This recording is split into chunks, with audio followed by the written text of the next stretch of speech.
Kahulugan ng berdeng damo sa panaginip. Ang lunti ang berdeng damo sa iyong panaginip ay nagpapahiwatig ng kasaganahan at swerte. Kung ang damo ay tuyo, kayumanggi o patay, maaari itong magpahiwatig ng kabaliktaran tulad ng mga problema sa pananalapi o mga problema sa kalusugan. Ang panaginip tungkol sa malagong berdeng damo ay madalas na isang magandang senyales. Naghahatid dito ng balita ng mga bagong pagkakataon. Ang maliwanag na kulay ng damo at ang malusog na itsura nito ay sumisimbolo sa isang panahon ng pagkamayabong. Ang paglalakad sa damo sa iyong panaginip ay nagpapahiwatig na ikaw ay nasa tamang landas sa buhay, habang ang paghiga sa damuhan ay maaaring magpahiwatig ng pangangailangan ng pahinga. Ang panaginip tungkol sa paggapas ng damo ay nagpapakita na dapat mong subukang makamit ang iyong mga layunin. Ang panaginip na isang madamong bukid o parang ay kumakatawan sa isang pagnanais para sa kalayaan, bukas na espasyo o pagiging simple. Bilang kahalili, maaari itong magpahiwatig ng pangangailangan na kumonekta sa kalikasan at kapaligiran. Sa pangkalahatan, ang interpretasyon ng mga panaginip tungkol sa damo ay maaari mag-iba batay sa iyong relasyon sa damo.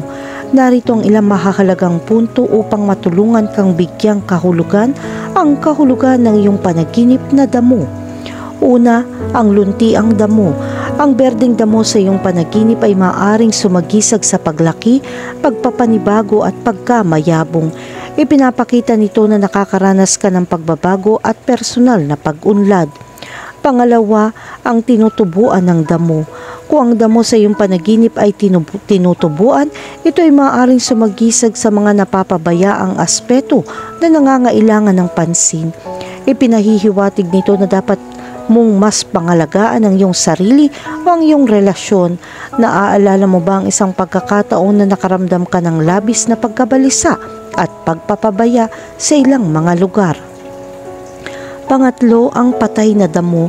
Ang panaginip ng patay na damo ay maaaring sumisimbolo sa pagkawala, kalungkutan at pagkabigo. Ito ay nagpapakita na ikaw ay dumaranas ng isang mahirap na oras o pakiramdam na hindi nasisiyahan sa ilang aspeto ng iyong buhay. Pang-apat, ang nakahiga sa damuhan. Kung nanaginip ka mahiga sa damuhan, ito ay maaaring kumakatawan sa pangangailangan para sa pagpapahinga at pagpapabata. Ipinapahiwatig nito na dapat kang magpahinga mula sa iyong abalang buhay at makahanap ng kapayapaan. Panglima, ang paggapas ng damo. Ang panaginip na paggapas ng damo ay nagpapahiwatig na kailangan mong kumilos upang mapabuti ang iyong kasalukuyang sitwasyon o magsumikap upang makamit ang iyong mga layunin at mithiin. Kahulugan ng panaginip tungkol sa berdeng damo. Ang panaginip tungkol sa lunti ang damo ay madalas na positibong senyales na sumisimbolo sa kasaganahan, paglago at mga bagong pagkakataon.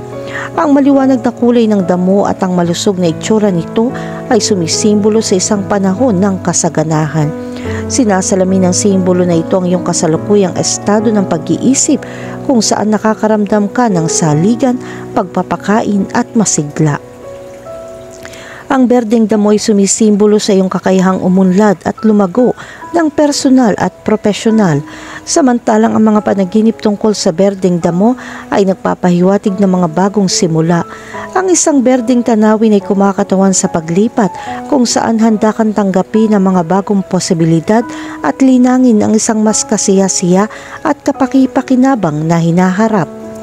Kahulugan ng panaginip tungkol sa magputol ng damo.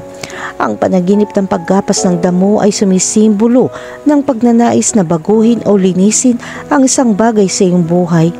Ang paggapas ng damo ay kumakatawan sa iyong mga pagsisikap na putulin ng mga hindi kailangan o hindi mahalagang aspeto ng buhay na nagbibigay ng puwang para sa paglago at mga bagong pagkakataon.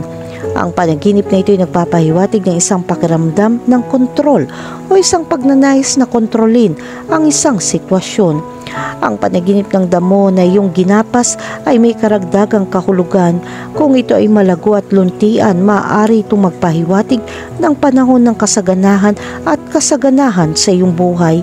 Sa kabilang banda, kung ang damo ay tuyo o kayumanggi, ito ay nagpapahiwatig ng isang panahon ng pagwawalang kilos o ang pangangailangan na bitawan ng isang bagay na hindi na nagsisilbi sa iyo. Mangyaring bigyan pansin ng mga tool na ginagamit mo sa paggapas ng damo dahil maaari silang magbigay ng karagdagan insight.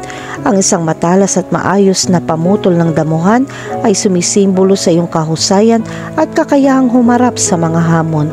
Kasabay nito, mga mapurol o sirang tool ay nagpapahiwatig ng kakulangan ng mga mapagkukunan o kahirapan sa paggamit ng pag-unlad. Ang paggapas ng damo mismo ay mayroong ding makabuluhang kahulugan. Ang paggapas ng damo ng maayos at pantay ay kumakatawan sa iyong pagnanais para sa kaayusan at regularidad. Sa kabilang banda, kung ang mga hiwa ay payak o hindi pantay, maaari itong magpahiwatig ng isang pakiramdam ng kaguluhan o kawalan ng direksyon. Kahulugan ng panaginip tungkol sa maghukay ng damo.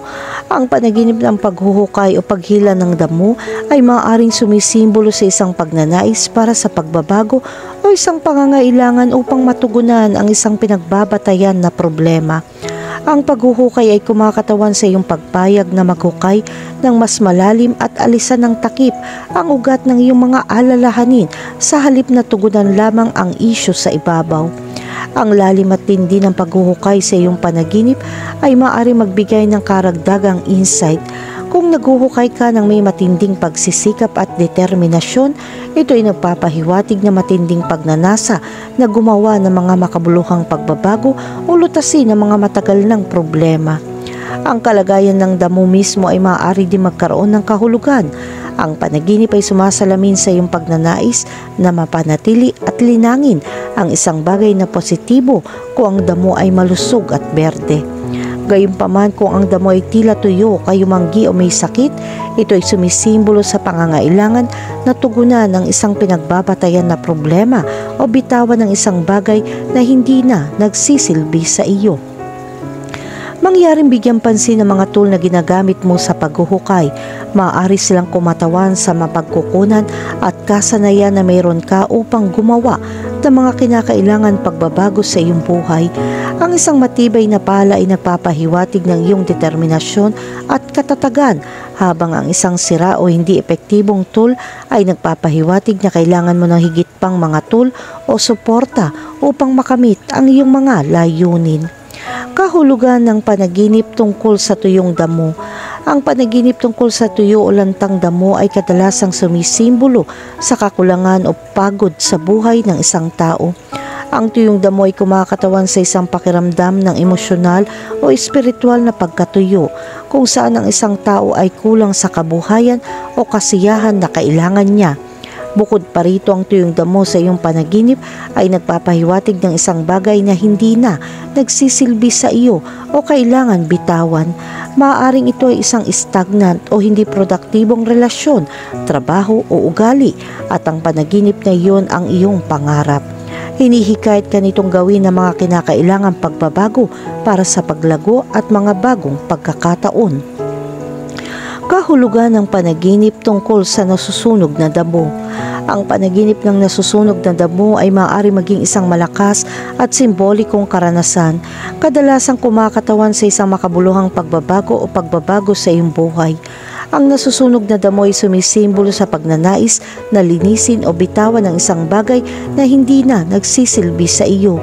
Sa kabilang banda, kung ang damo ay nagniningas, ito ay nagpapahiwatig ng isang mas biglaan at kapansin-pansing pagbabago tulad ng makabuluhang kaguluhan o pagkagambala sa iyong buhay. Ang kulay at kondisyon ng damo bago ito masunog ay maaari din magkaroon ng kahulugan. Kung ang damo ay malago at luntian, ang panaginip ay sumasalamin sa isang panahon ng kasaganahan o kasaganahan na natapos na, nagbibigay daan para sa isang bagong bagay. Gayunpaman, kung ang damo ay tuyo o kayumanggi, ang pagsunog ay kumakatawan sa isang kinakailangang proseso ng paglilinis kung saan binitiwan mo ang mga hindi gumagalaw o hindi malusog na aspeto ng buhay. Kung nakakaramdam ka ng kalayaan o kaginhawaan, ang panaginip ay tanda ng pagbabago. Sa kabaligtaran, kung nakakaramdam ka ng kalungkutan, ang panaginip ay nag-highlight ng isang mas komplikado o mapaghamong paglipat na iyong nararanasan. Kahulugan ng panaginip tungkol sa kumain ng damo.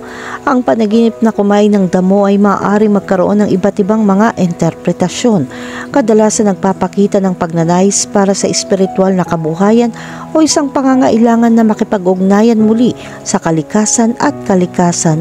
Ang pagkain ng damo sa iyong panaginip ay sumisimbolo ng pananabik para sa isang mas simple, down-to-earth at makamundong buhay. Ito ay kumakatawan sa isang pagnanais na bitawan ang mga komplikado at hinihingi ng modernong buhay at makahanap ng isang mas malalim na koneksyon at kasiyahan sa kalikasan. Ang kahulugan ng panaginip na kumain ng damo ay sumasalamin sa pangangailangan para sa pagpapakumbaba, pagiging simple o pagbabalik sa mga pangunahing kaalaman. Ang damo ay kumakatawan sa isang simple ngunit masustansyang pinagmumulan ng kabuhayan na nagpapahiwatig na naghahanap ka ng mas tapat at tunay na paraan ng pamumuhay. Kung ang damo ay sariwa at maliwanag, ito ay kumakatawan sa isang pakiramdam ng sigla at pagbabagong lakas. Sa kabilang banda, kung mapait o hindi kaaya-aya ang lasa ng damo, nahihirapan kang hanapin ang nutrisyon o kasiyahang kailangan mo sa iyong kasalukuyang kalagayan.